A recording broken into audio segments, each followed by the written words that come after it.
Dr. Foojan here, and in the Ask Me segment, thank you so much for sending your questions to me via Instagram or Facebook or LinkedIn or Twitter.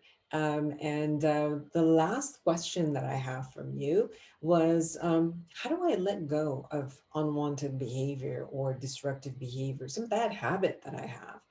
Um, well, we could look at some of these bad habits could be under the name of addiction, for example, smoking cigarette or using alcohol or drugs. Or it could be just, bad habits of eating or not taking care of yourself or any of those that you could imagine.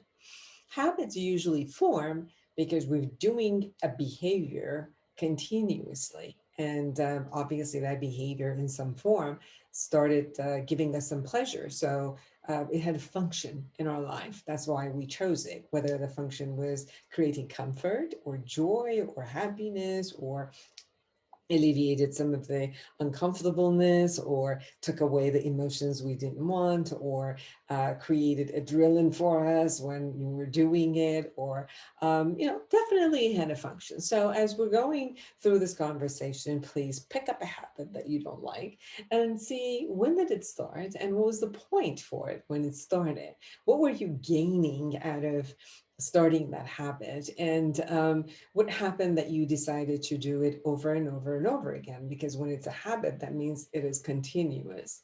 And how do we know that it's bad or that it's destructive when we no longer want it? Because when we are gaining some pleasure or comfort or the function, side by side, it seems like now we're getting consequences. And maybe at the beginning, the consequences were not as apparent to us. So we just saw the benefits and we just continued with the benefits. And somehow, as we're continuing to do that, the consequences are catching up.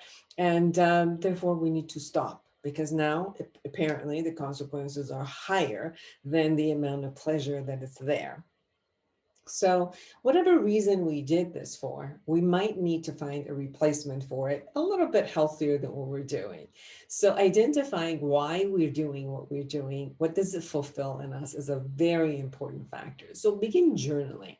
One of the things you could do is every time during the day that you're going to begin doing the habit you don't want, start writing it somewhere. What am I doing this for? What is it fulfilling right now? What is it masking right now? What is it I don't want to feel and I'm doing this? What is it that I'm gaining? So write down all of those for yourself and start monitoring yourself for a while. You'll start getting the answers of, oh, that's why.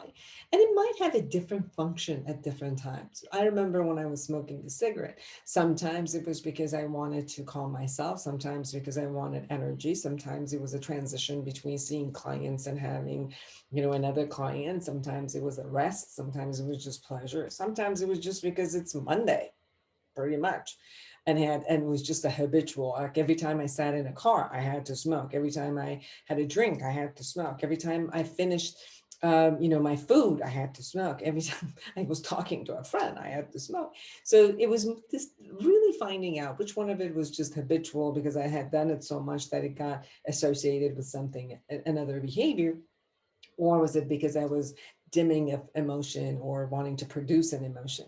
So as you begin writing those down, then you can see what type of replacement I can create for the different areas of my needs that are a little bit more healthier than what I'm doing right now. And then so structure it that way. So in every aspect of it, structure another behavior and associate it and add it to the part so you could get fulfilled with it. There's no way of stopping something if you haven't started something else to replace it. So let's do that. Let's figure out a vision to replace it. Okay. And then you can begin envisioning yourself in a new way of being. Whatever you imagine that it should be, imagine that and see yourself in that light and move toward that and begin practicing that every day at the same time.